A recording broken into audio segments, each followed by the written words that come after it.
Alhamdulillah tabaraka wa ta'ala wa musalliyan wa musalliman ala sayyidina wa habibina Muhammad ibn Abdullah wa ala alihi wa sahbihi wa mawala ma ba'du. Bismillahirrahmanirrahim. Bismillahirrahmanirrahim.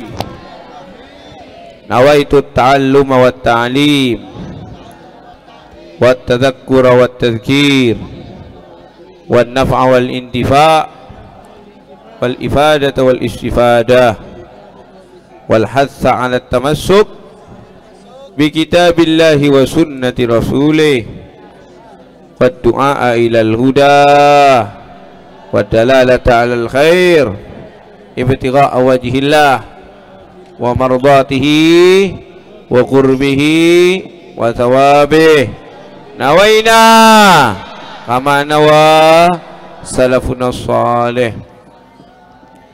قال المؤلف الإمام العالم العلامة سيدي زينُالدين المليباري رحمه الله تعالى رحمة الأبرار وأدامنا اللهم النفع به وبعلومه وبعلوم سائر الصالحين في الدارين amin. Jadi ini sudah detik-detik mau khatam, kalau nggak keliru ada tersisa 3 bab lagi. Mudah-mudahan kita diberi keistiqomahan sehingga insya Allah bisa menghatamkan kitab Fathul Mu'in ini. Setelah kitab Fathul Mu'in ini, nah barangkali kalian mulai dari sekarang mau beli kitab sebagai pengganti dari Fathul Mu'in, insya Allah kita akan beralih kepada Minhajut Talibin. Minhajut Talibin. Dan sekarang kita masih dalam pembahasan al-jihad. Sudah saya terangkan bahwa al-jihad itu maknanya luas.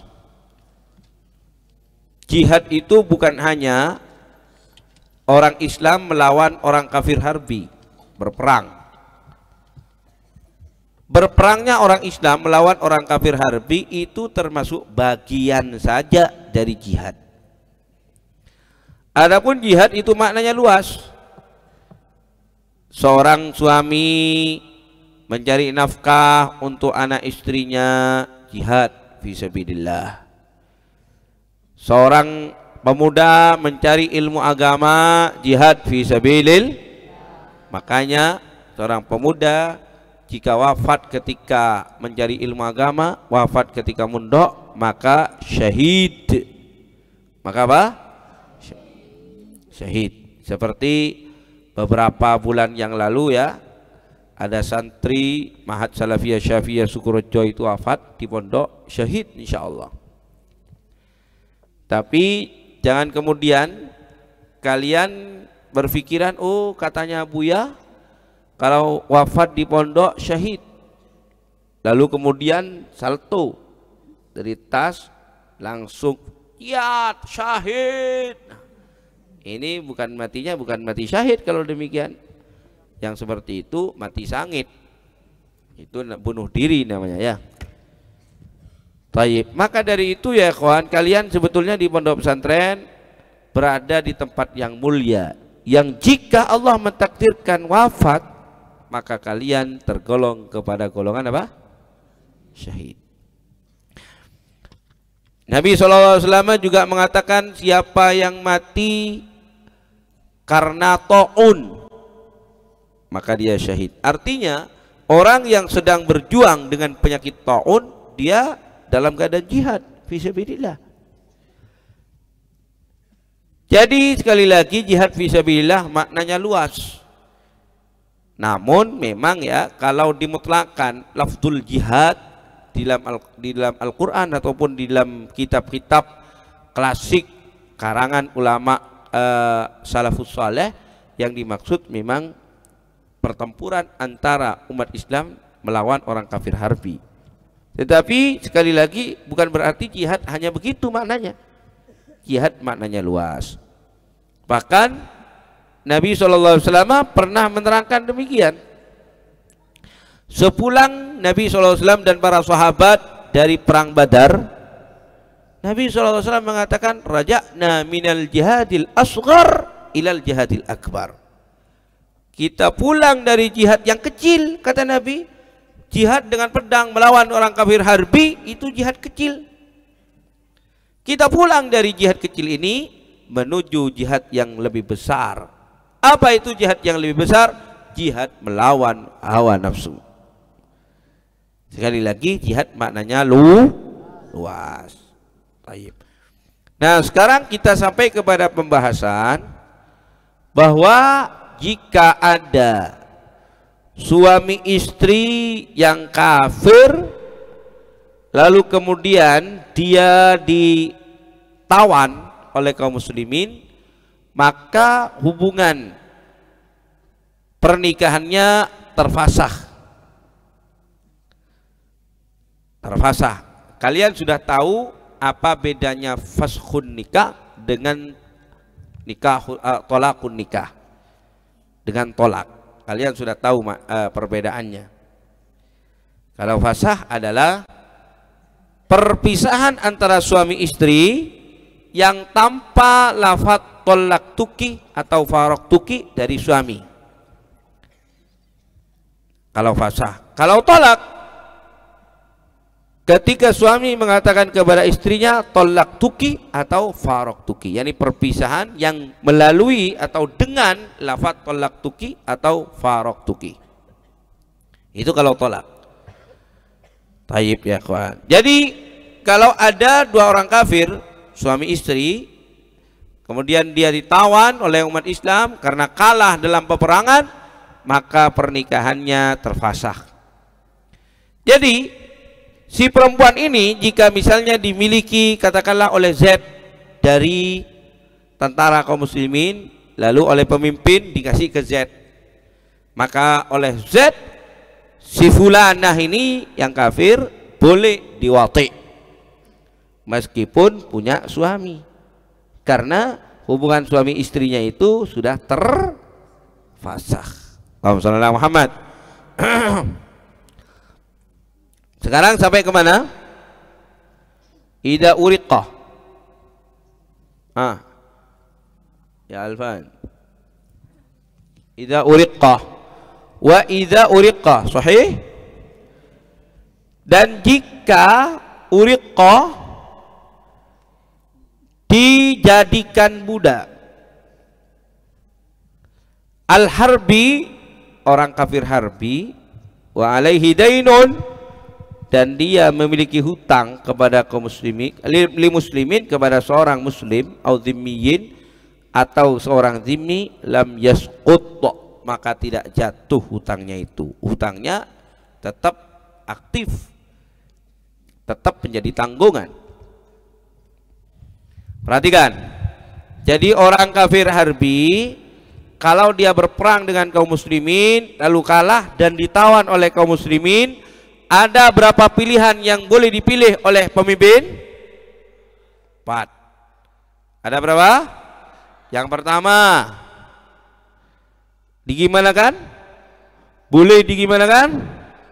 Yang kedua, boleh digimanakan? Dijadikan.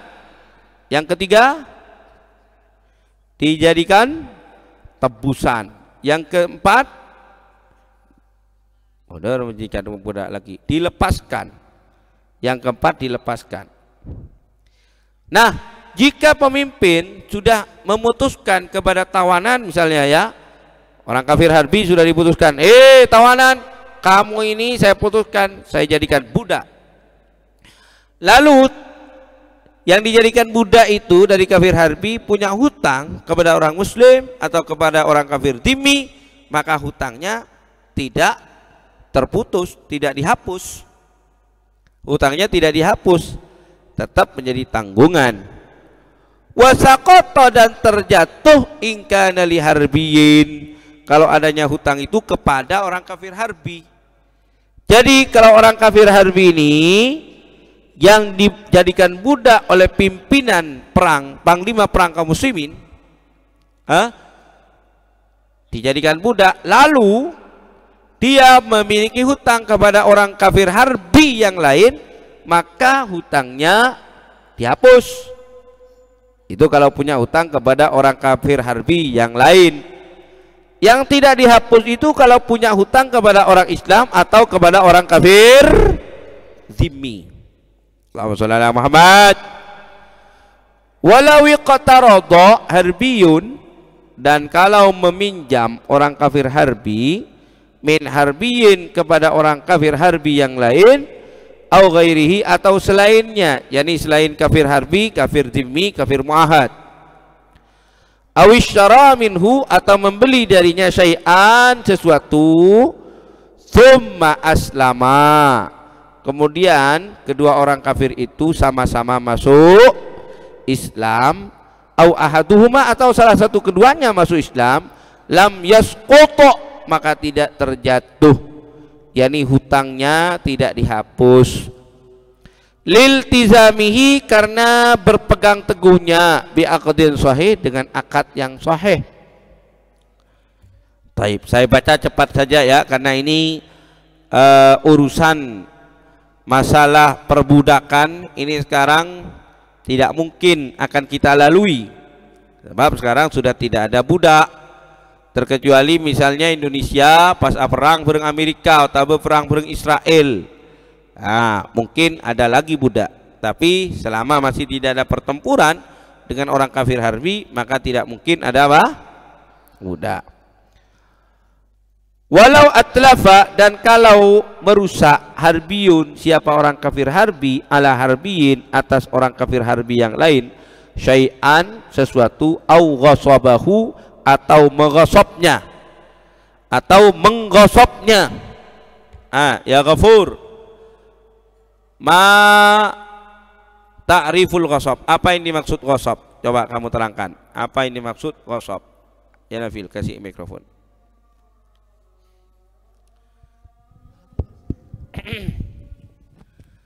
Definisinya ghasab itu apa? Ayo jelaskan.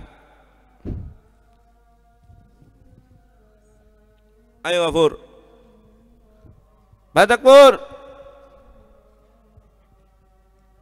Ghasab adalah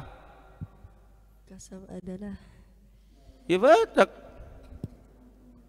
Paranjing Jong. Yang ada di pikiran kamu sudah keluarkan, keluar dari budi. Ayo, ghasab adalah Batak. Ayo ya Ghafur. Ghasab adalah memakai benda yang bukan miliknya sendiri dan tidak bilang kepada orangnya. Tidak bilang kepada orangnya yang memilikinya. Keliru. Ghasab adalah menggunakan milik orang lain tanpa sepengetahuan, tanpa seizin pemiliknya. Keliru ini. Definisi ini keliru. Ayo ya Kiai Ulum. Allah sholli ala Muhammad. Ayo gol ya Kiai Ulum. Apa yang dimaksud ghasab?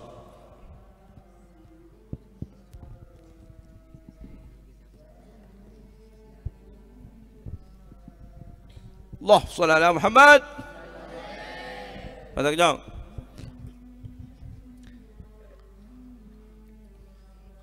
Ayo Kiai Ulum Isha.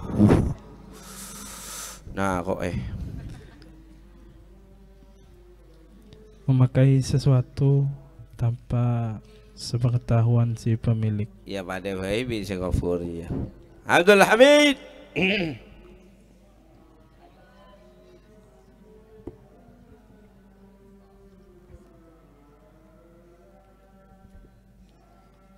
Ayo gol ya walad. Meminjam sesuatu yang ada di depannya tapi dilihat oleh orangnya. Yang icem je jangan nanti jangan. Tapi tidak bilang ke orangnya. Mula meminjam sesuatu yang ada di depannya. Ya mau berdeneng budi. Tidak termasuk ya. Ayo gol baik hage.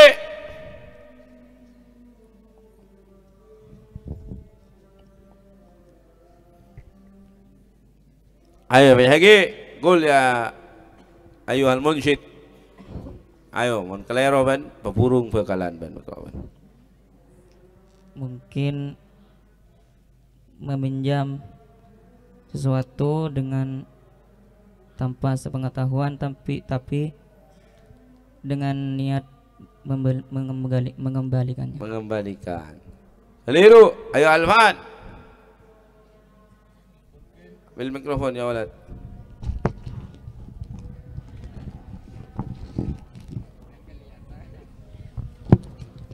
Mungkin arti gosop adalah mengambil barang dengan paksa. Mengambil barang dengan paksa. Dengan paksaan atau merampasnya. Benar tapi kurang lengkap. Benar tapi kurang lengkap. Ayo Gul ya Hamdani. Benar tapi kurang lengkap. Ya cukup. Cukup. Bismillahirrahmanirrahim. Wasop ialah memakai hak atau benda orang lain secara paksa. Tambah tak benar Jong. Yang punya Alfan itu benar tapi kurang lengkap. Ayo Gul ya Soibul. Ayat Tumas.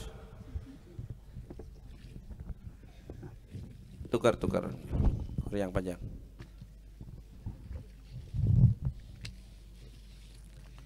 Dalam mana kan ada tahu wasop itu apa? Mungkin wasop adalah merampas milik orang lain. Iya kan, mengambil paksa pada merampas. Oke, itu benar tapi kurang lengkap. Ayo, alladzi jambahu. Qul ya waladi.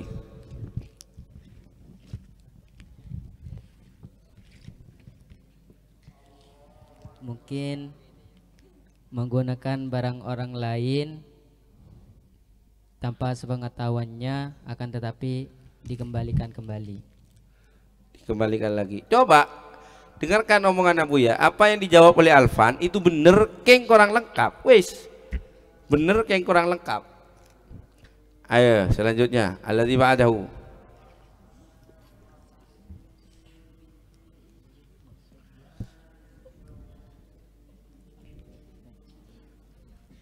Mungkin mengambil barang seseorang dengan paksa dan tidak dikembalikan. Iya lagi kalah jom. Zen gitu. Ayo Gul ya walad. Bismillahirrahmanirrahim. Mungkin mengambil sesuatu dengan niatan memaksa. Ayo ya Muhammadul Hazan. Mungkin ahdu ma laysa indah bil karihah dan dengan paksaan dan ancaman. Iya, paksaan dan ancaman lah pada bayi jong. Ayo Gul. Itu benar tapi kurang lengkap.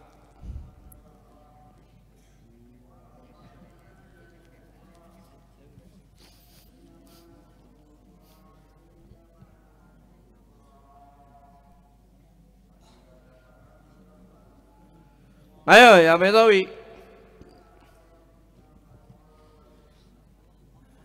Mengambil sesuatu dengan ditandai ancaman Abu ya. Ayo ya Habib. Bismillahirrahmanirrahim. Wasop ialah mengambil barang orang lain dengan paksaan dan ancaman dan tanpa keridhaan sang pemilik. Dan tanpa keridhaan lah pada bayi jong. Dengarkan, ghasab adalah mengambil milik orang lain, dengan mengancam atau dengan paksa atas dasar kekuatan atau dengan kekuatan dan kekuasaan. Itu yang saya maksud kurang lengkap. Dengan kekuatan dan kekuasaan. Baik. Misalnya ya, ulum orangnya besar, masya Allah. Ulum orangnya ini seperti tower. Lalu ntar siapa yang kurus? Lalu ntar ke Farhan misalnya. Farhan, ma besi sekedebu. Can ulum. Bonjo na, kembabas, ma besi na sekedebu. Ada uang di depannya langsung, punya Farhan langsung diambil. Belalum macam-macam. Ben mun tanda ben patapor ben. Protoki kiban bikonya. Ini namanya apa? Ghasab. Atau misalnya seorang bupati, misalnya ya, seorang bupati lalu kemudian mengatakan kepada bawahannya, "Ayah fulan, bawahan saya. Sini, sepatunya kamu kok bagus." "Kemah?" "Kalah biko, kalah." "Beh, empun Pak Bupati." Macam-macam ben. Mungkin caca ben, nyanyak-nyang ben. Pecat ben biko. Ya, dengan kekuasaan itu. Jadi dengan kekuatan ataupun dengan kekuasaan. Itulah yang dinamakan ghasab. Nah, jadi di gayung-gayung kalian, neng cantenga kalian itu cong, jangan dirosop, keliru, jangan dicuri yang benar. Apa yang dilakukan oleh santri itu, ngambil gayung, canteng ya, tanpa sepengetahuan orangnya, namanya pencurian, syariqah. Kalau ghasab itu ada orangnya, umpamanya ini Muhammad Hasan, kemudian datang ulum, diambil ini di depan saya. Macam-macam Muhammad Hasan, kalau kamu bertindak saya rontokkan gigi kamu dengan kekuatan. Namanya apa? Ghasab. Tayyib. Jadi apa yang dilakukan oleh santri-santri, ngambil sandal milik temannya tanpa sepengetahuan temannya, itu bukan ghasab, tetapi itu apa? Pencurian. Mun beli beremah, pencurian yang dikembalikan. Pencurian yang dikembalikan. Nah, paham ya?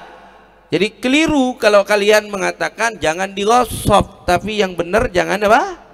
Dicuri. Kalau pencurian itu akhdhu syai'i khufyatan.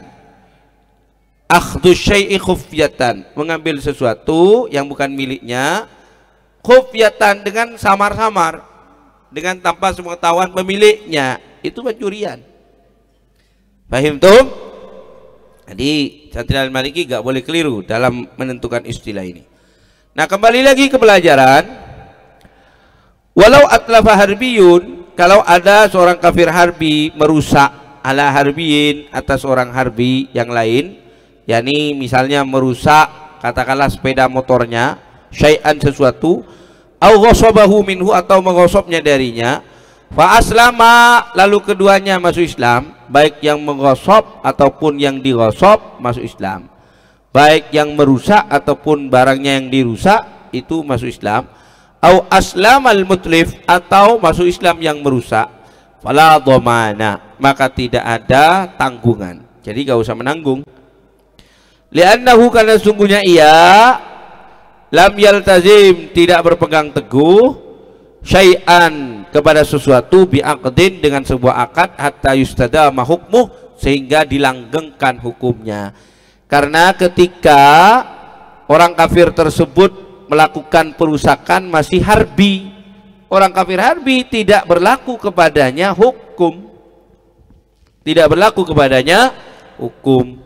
Maka jika orang kafir harbi tersebut yang merusak barang milik harbi lainnya, lalu kemudian sama-sama masuk Islam atau salah satunya masuk Islam, maka tidak terkena hukum mengganti, tidak diwajibkan mengganti. Paham toh?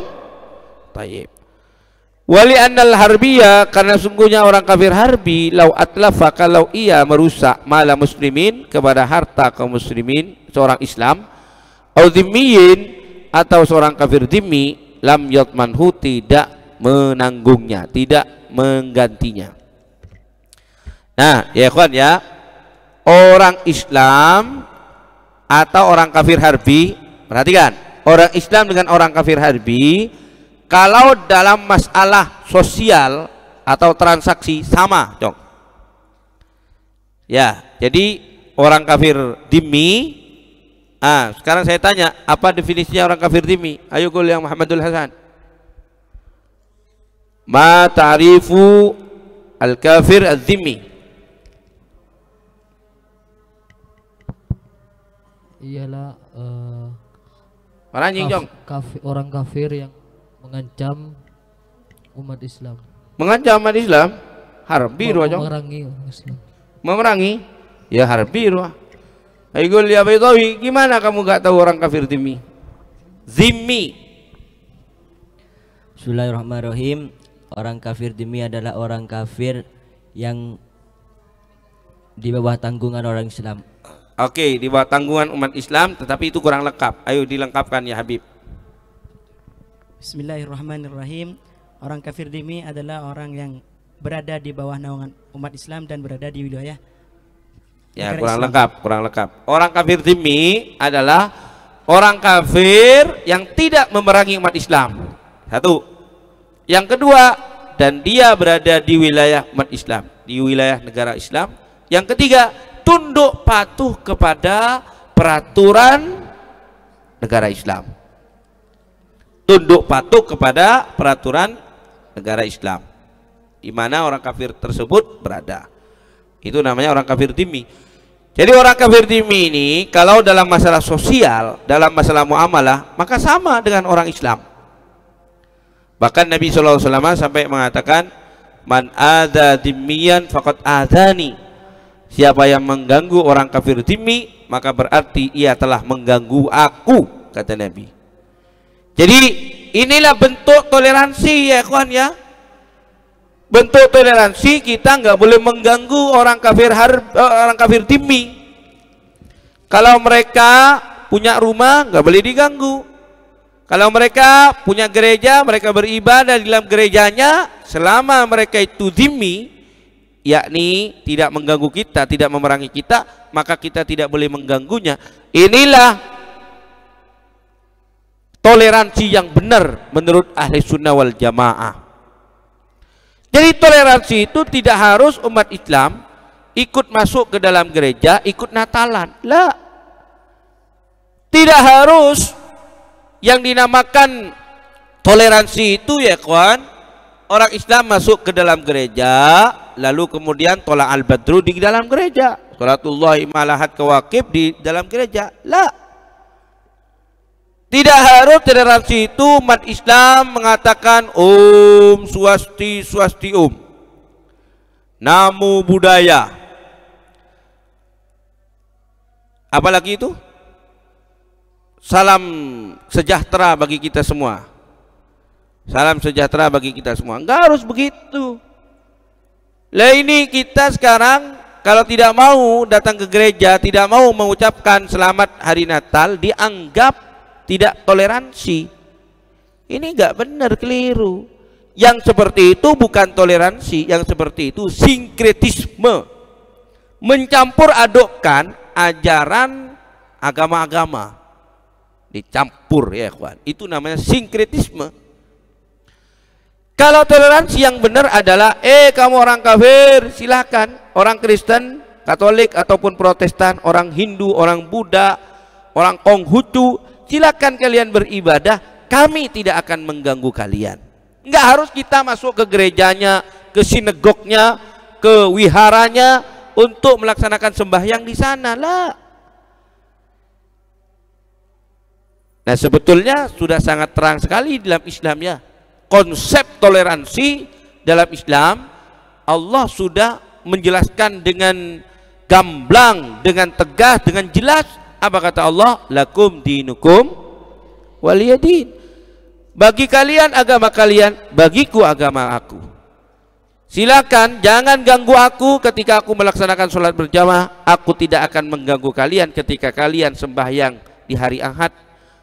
Ketika kalian misalnya punya kegiatan di hari raya Nyepi, kita nggak boleh mengganggu mereka. Tidak harus kita ikut sholat bersama mereka. Kalau kita ikut sholat bersama mereka, itu namanya sinkretisme, mencampur adukan apa? Agama-agama, ajaran-ajaran di dalam agama ya kawan. Nah ini gak benar. Nah, jadi gak tahu di Indonesia ini sekarang. Jadi kalau kita kemudian bersalam tanpa mengatakan salam sejahtera bagi kita semua, Om Swasti Swasti, gimana apa? Om Swasti Swasti Om. Begitu, benar. Om Swasti Swasti Om, Namo Buddhaya. Kalau enggak mengucapkan begitu, berarti kita katanya tidak toleransi. Enggak benar ini. Ayam antara sesama ayam ya sudah. omongannya bahasa ayam. Jangan dipaksa ayam itu untuk mengucapkan selamat pagi, selamat pagi. Burung antara sesama burung, ya sudah, asiol ruwalah. Bentana, toleransinya antar sesama burung, siol ruwalah. Wiwit, wiwit. Arwah janganlah apa? Beres, dia janganlah. Jawab burung sana, wit, beres, gitu. Enggak usah burung itu dipaksa untuk mengatakan selamat pagi, assalamualaikum, assalamualaikum. Enggak usah. Kita punya bahasa sendiri untuk mendoakan keselamatan kepada semua umat. Assalamualaikum itu sudah doa keselamatan bagi umat Islam, bagi umat Kristen, bagi umat Buddha, bagi umat Hindu. Enggak usah kita yang umat Islam ini dipaksa untuk berbahasa dengan bahasanya mereka. Itu sama halnya dengan memaksa ayam mengatakan selamat pagi. Ya cukup kita mengatakan assalamualaikum warahmatullahi wabarakatuh. Yang Hindu silakan Om Swasti Om. Yang Buddha silakan mengatakan namo buddhaya, salam kebajikan. Silakan. Kita punya bahasa sendiri. Fahim tuh? Nah, jadi inilah hakikat toleransi di dalam Islam. Hakikat toleransi di dalam apa? Islam. Allahumma sholli ala Muhammad. Jadi sekarang ini ya kawan, waduh sangat miris sekali, sangat ironis sekali. Ketika kita menyuarakan bahwa mengucapkan selamat Natal itu tidak diperbolehkan, langsung dicap berarti anti toleransi. Apa-apaan ini? Apa-apaan ini? Yang penting kita tidak mengganggu ketika umat Kristen, baik Protestan ataupun Katolik, melaksanakan ibadah Natal mereka. Bahkan kita fasilitasi mereka. Baik, silakan mereka merayakan. Kita untuk mengucapkan selamat Natal ini ada hukum tersendiri. Ini ada hukum tersendiri. Nah, mumpung ingat kepada hukum mengucapkan selamat Natal, gini ya kawan ya. Ada sebagian, bahkan sekarang ini sudah mulai banyak orang umat Islam, oknum dari kalangan umat Islam, bahkan yang sangat mengironikan, yang sudah dianggap oleh umat Islam sebagai ulama, mengatakan boleh mengucapkan selamat Natal katanya, dengan alasan Allah Subhanahu wa taala berfirman di dalam Al-Qur'an bahwa Allah memerintahkan kita berbuat baik kepada orang-orang non muslim. Gimana itu? Antabarruhum wa tuqsitu bainahum. Gimana itu? Kok lupa saya ayatnya. Allahumma sholli ala Muhammad. La yanhaqumullah 'anil ladzina lam yuqatilukum fid din wa lam yukhrijukum min diyarikum. Allah tidak melarang kepada kalian dari orang-orang yang tidak memerangi kalian fid din, di dalam agama, wa lam yukhrijukum min diyarikum, dan tidak mengeluarkan kalian dari negara-negara kalian. Antabarruhum, agar kalian berbuat baik kepada mereka, wa tuqsitu bainahu ilai wa tuqsitu ilaihim, dan agar kalian bersikap adil kepada mereka. Ini kata si alim ini ya kawan, yang sangat kita hormati juga, lil asaf, sangat disayangkan, sangat kita hormati dan sangat kita dengar fatwa-fatwanya, pidato-pidatonya. Tapi untuk mengenai masalah mengucapkan Natal tidak bisa kita pegang pendapatnya. Kata beliau ini Allah mengatakan la yanhakumullah, Allah tidak melarang kalian untuk berbuat baik kepada orang-orang kafir yang tidak memerangi kita dan tidak mengeluarkan kita dari negara kita. Termasuk berbuat baik kepada mereka, kita mengucapkan selamat Natal kepada mereka. Ini gak benar ini ya kawan. Mengucapkan selamat Natal itu ada pembahasan tersendiri di dalam ilmu fikih, di dalam fikih kita.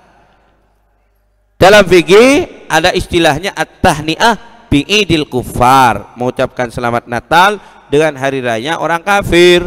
Hukumnya nggak boleh, apalagi dalam mazhab Syafi'i nggak boleh. Lah ini si ulama ini mengatakan ada kok yang memperbolehkan. Siapa? Dari kalangan mazhab Hanafi. Satu, dari kalangan mazhab Hanafi, betul memang ada, tetapi sebagian. Lah ini yang aneh, kenapa ente itu mencari-cari pendapat yang segelintir itu kok meninggalkan yang jumhur? Apa iya jumhur ulama ini keliru? Apa iya jumhur ulama ini pinteran ente? Meskipun ente bersurban dah keren 10 tingkat.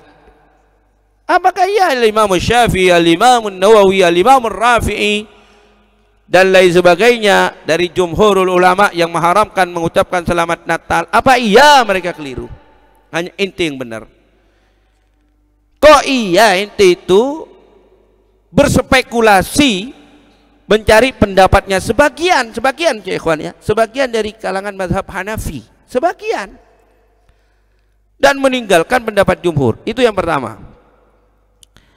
Yang kedua, dia mengatakan bahwa mengucapkan selamat Natal ini kenapa oleh ulama terdahulu diharamkan, bahkan jumhur ulama terdahulu mengharamkan. Kata dia, karena menurut jumhur ulama ketika kita mengucapkan selamat Natal itu sama dengan kita itu mempercayai keyakinan mereka.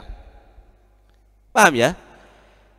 Jadi si fulan ini, si alim ini yang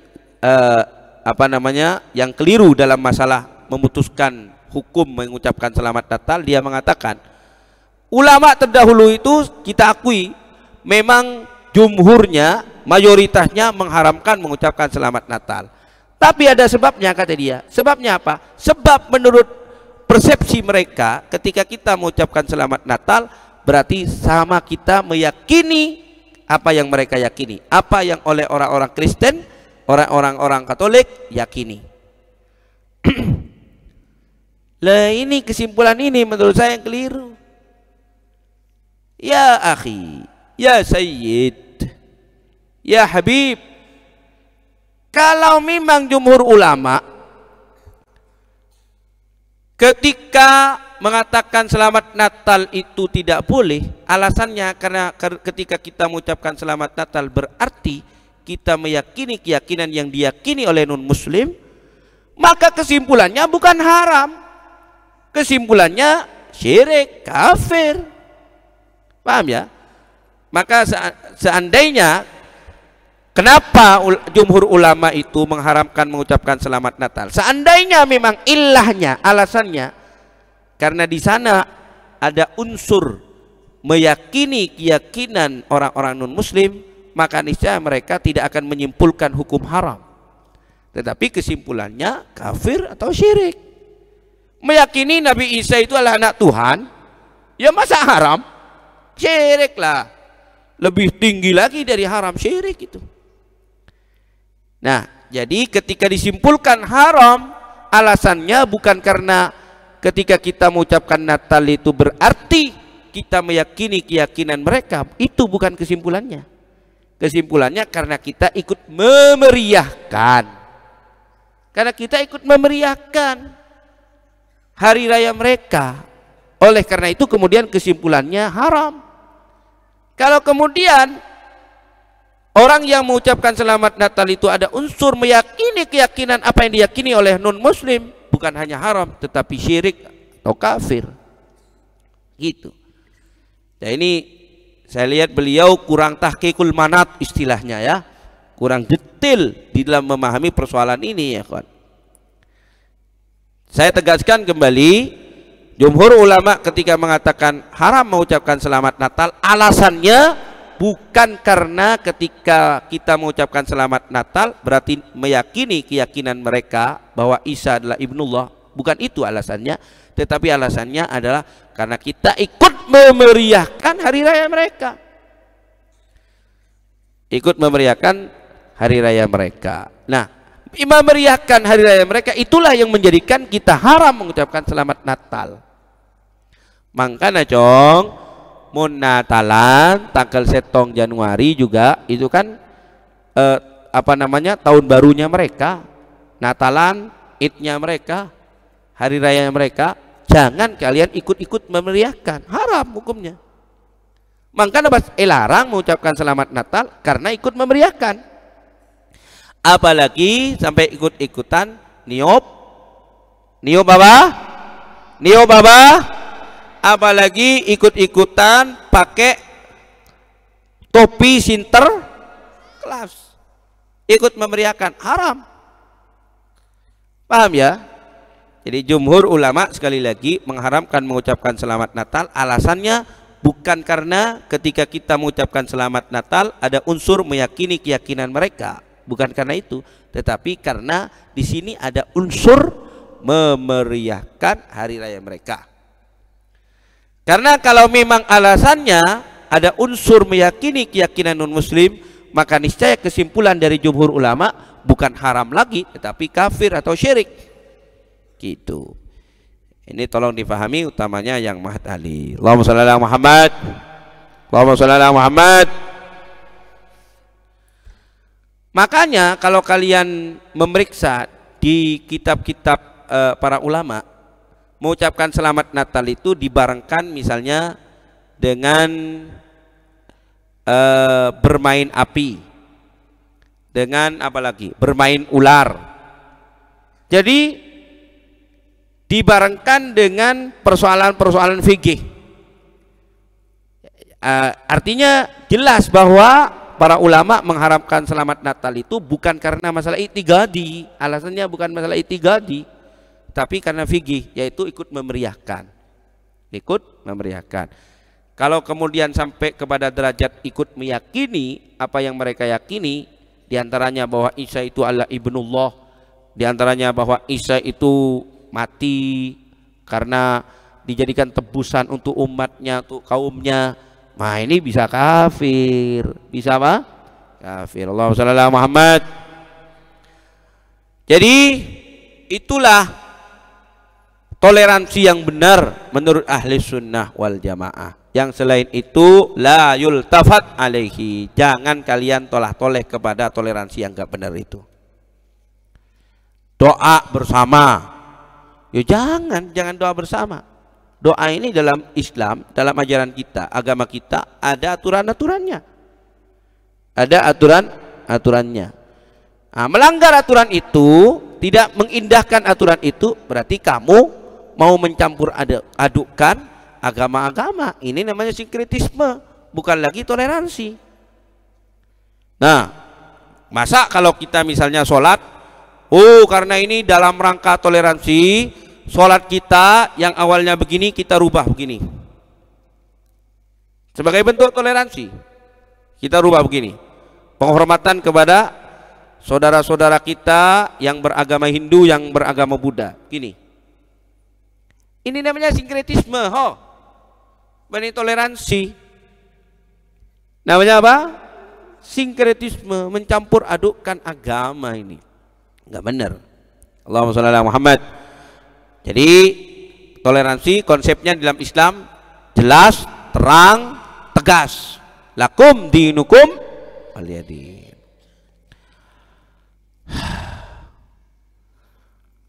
Fa aslama au aslama al mutlifu fala dhamana li annahu lam yaltazim syai'an bi aqdil hatta yustadama hukmuh wa li anna al harbiyya law atlafa mala muslimin au dhimmiyin lam yatmanhu. Faula, maka lebih utama lagi malul harbi, harta orang kafir harbi. Jadi orang kafir harbi kalau merusak harta orang Islam atau orang kafir dhimmi, itu ketika masuk Islam maka tidak dibebani tanggungan, tidak diwajibkan untuk mengganti. Dan apalagi yang dirusak itu adalah harta orang kafir harbi, malah maka lebih tidak wajib lagi. Jering marosak dengan orang Islam atau orang kafir dhimmi. Orang kafir dhimmi itu orang kafir yang kekafirannya ringan dibanding harbi, ya, dibanding harbi. Kalau orang merusak barangnya orang Islam dan orang kafir harbi, kemudian yang merusak itu masuk Islam, ini enggak wajib mengganti. Apalagi yang dirusak adalah barangnya orang kafir harbi. Maka lebih tidak wajib lagi mengganti. Faraun, adapun ini cabang lau qahara harbiyun, kalau menguasai orang kafir harbi dainahu, kepada orang yang memberikannya hutang, dainahu alladzi a'talahu ad-dain ai alladzi adanahu, yang memberikannya hutang, au sayyidahu atau tuannya, au zaujahu atau istrinya. Sekarang saya tanya, zaujun itu kan kalau makna letter luck-nya kan suami. Di sini kenapa saya maknai zaujahu, istrinya? Zaujahu ini kenapa saya maknai istrinya? Saya pastikan bahwa ini maknanya adalah istri. Ini kan kalau zaujun itu bisa suami, bisa istri. Tapi di sini saya pastikan ini bermakna istri. Apa soalnya ya Muhammadul Hasan? Ayo, gunakan akal inti. Hasan. Jadi saya pastikan au sayyidahu atau tuannya, au zaujahu atau istrinya. Padahal zaujun itu kan bisa bermakna istri atau suami. Tetapi di sini saya pastikan maknanya adalah istri. Dari mana taunya? Ayah Hazan, boleh walad.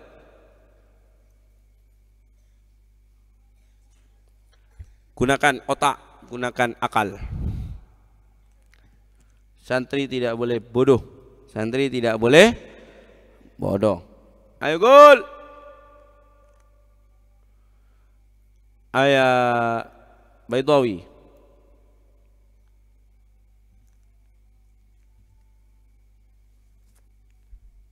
Gampang saja ini jawabannya. Ya Ehsan bisa jawab? Ayah Baidawi. Bismillahirrahmanirrahim. Mungkin zaujatun diartikan istri karena zaujun di sini diartikan istri. Zaujun diartikan istri karena melihat ibarah sebelumnya yaitu harbiyun. La. Belum tentu. Apa hubungannya dengan harbiyun? Aigol ya Habib. Bismillahirrahmanirrahim. Sebelumnya ya Buya, di kitab kami tulisannya zaujatun. Zaujatuhu. Nah. Lah, keliru. Karena di syarahnya ini dikatakan ya, di syarahnya ai zaujatahu. Ai zaujatahu. Dan kemudian jawabannya adalah domir yang terletak setelahnya. Iya, menggunakan domir huwa dan setelahnya. Bukan hiya. Coba saya periksa sekarang. Yang zaujatun itu keliru berarti. Karena di syarahnya di sini di I'anatul Talibin dia mengatakan ai zaujatahu. Kalau sudah di matannya itu zaujatahu, ngapain masih diterangkan ai zaujatahu? Jelas zaujatahu. Paham ya? Coba ada yang tanpa tak? Belum. Belum. Tanpa tak? Ada. Itu keliru. Dibuang taknya. Au zaujahu. Ayo Alfan, punya kamu? Mafi tak. Yang cetakan apa itu? Coba. DKI. Yang DKI ini benar. Yang DKI yang benar. Ayo, yang pakai tak itu keliru. Yang pakai tak itu keliru. Yang benar tanpa tak. Sebab di syarahnya di sini dikatakan ai zaujatahu. Nah, artinya di matannya itu pakai zaujahu. Karena kalau di matannya sudah ada taknya, ngapain masih diterangkan oleh Al-Imam Abu Bakar Syatta ai zaujatahu. Kan begitu. Yang ada taknya dibuang taknya. Nah, kemudian pertanyaan saya, au zaujahu Itu kenapa saya pastikan maknanya adalah istri? Karena domirnya hu, Hasan. Kalau ini bermakna suami, maka domirnya ha au zaujaha, au zaujaha, baru bermakna suami. Karena tidak mungkin au zaujahu atau suami orang laki. Suami orang laki. Orang laki kok bersuami? Emangnya orang perang nah? Hah? Main pentengan Pak Jong? Taib. Jadi kalau au zaujahu berarti dapat dipastikan zaujun di sini bermakna apa? Bermakna apa? Istri. Jadi kalau ada seorang kafir Arabi menguasai dainahu orang yang menghutanginya, yang memberikannya hutang, au sayyidahu atau tuannya, au zaujahu atau istrinya, atau apa? Istrinya, malakahu,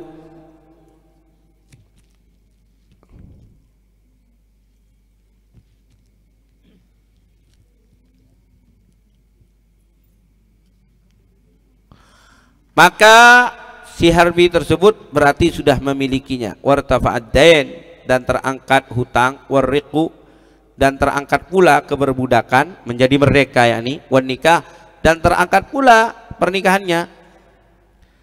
Wa in kanal makhur kamilan, meskipun adanya yang dikuasai itu sempurna.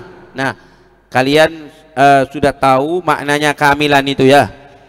Kamilan, yang dimaksud kamilan adalah yang dimaksud kamilan adalah apa?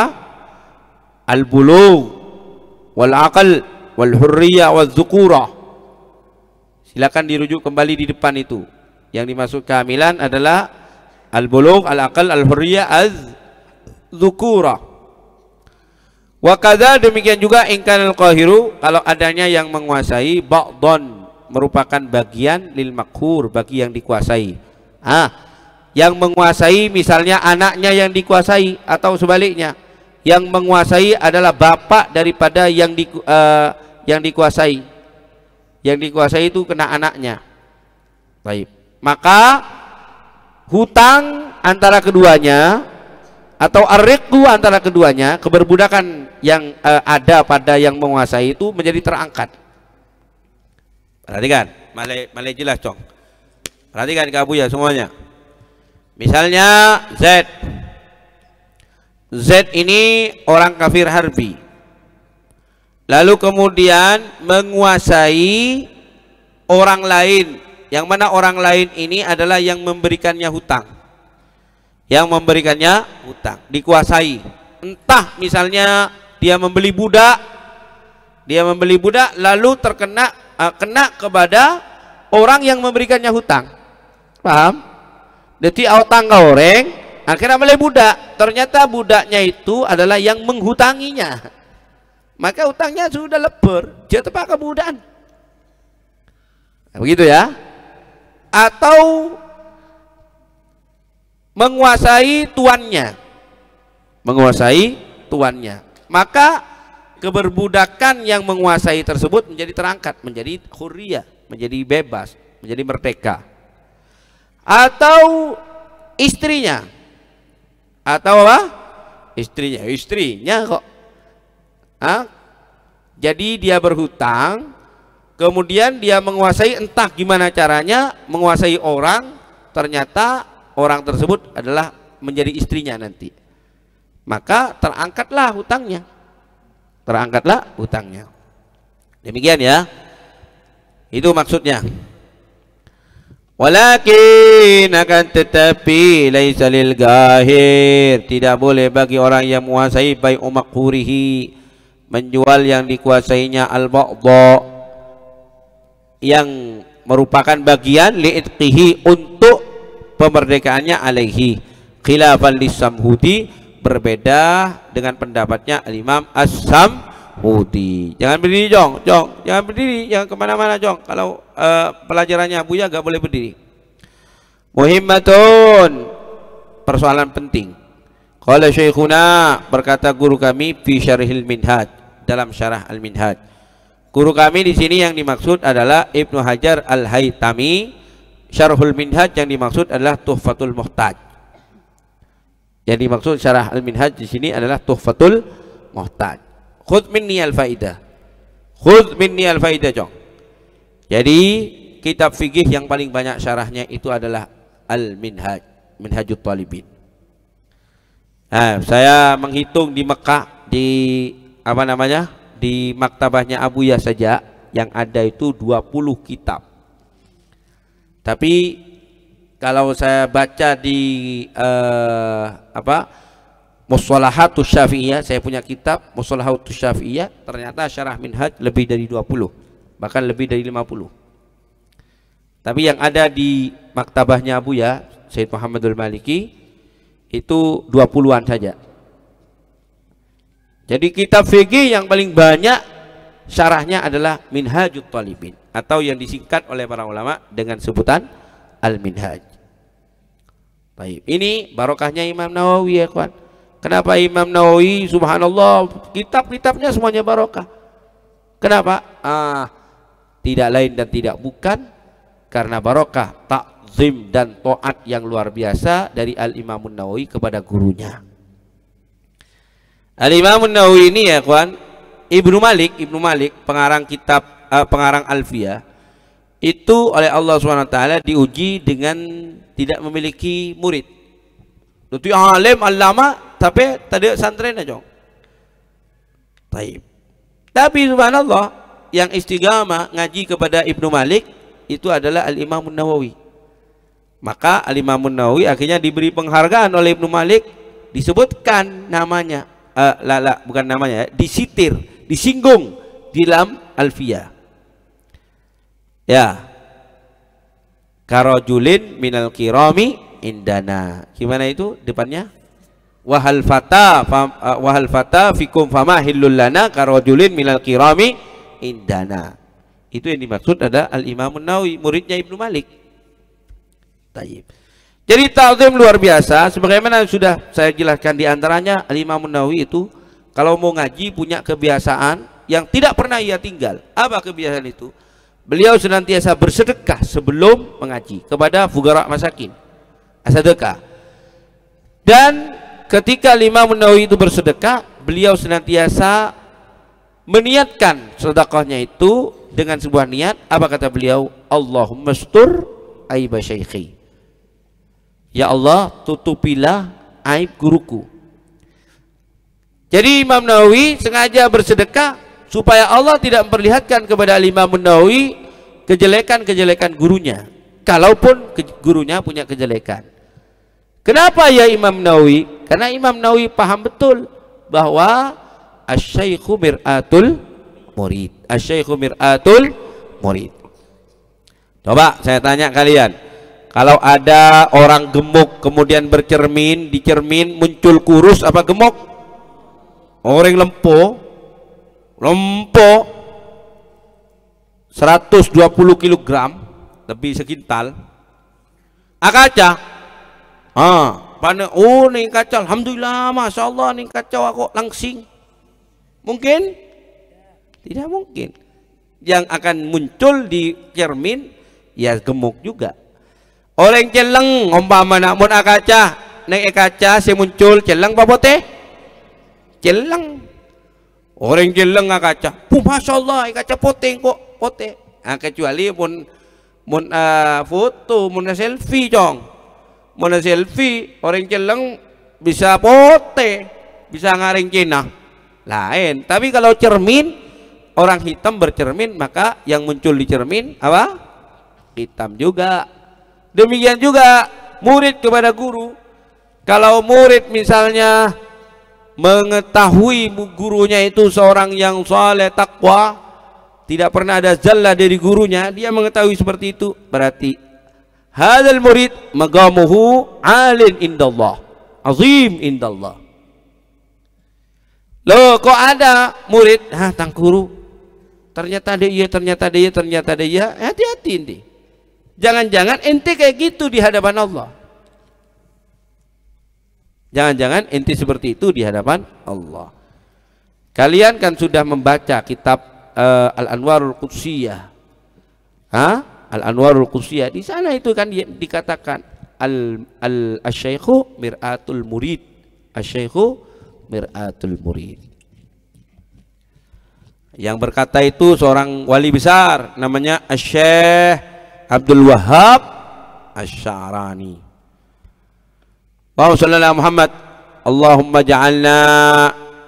Allahumma ja'alna minat ta'iina wal muttabi'ina haqqal ittiba' li masyayikhina amin ya rabbal alamin. Mana sekarang? Qala syekhuna fi syarhil minhaj, berkata guru kami di syarah al-minhaj, qad katsura ikhtilafun nas, telah banyak perbedaan manusia, wa ta'lifuhum, dan karangan-karangan mereka, fis sarari, tentang tawanan-tawanan. As-sarari ini jamaknya sariyah. Sariyah kalau makna bahasanya adalah pasukan yang dikirim, pasukan yang dikirim, pasukan yang dikirim untuk menaklukkan sebuah kota atau sebuah negara. Itu namanya sariyah. Wal ariqa al majlubin minar Rumi wal Hindi, wallahu subhanahu wa ta'ala a'lam. Qala syekhuna, ya, qala syekhuna.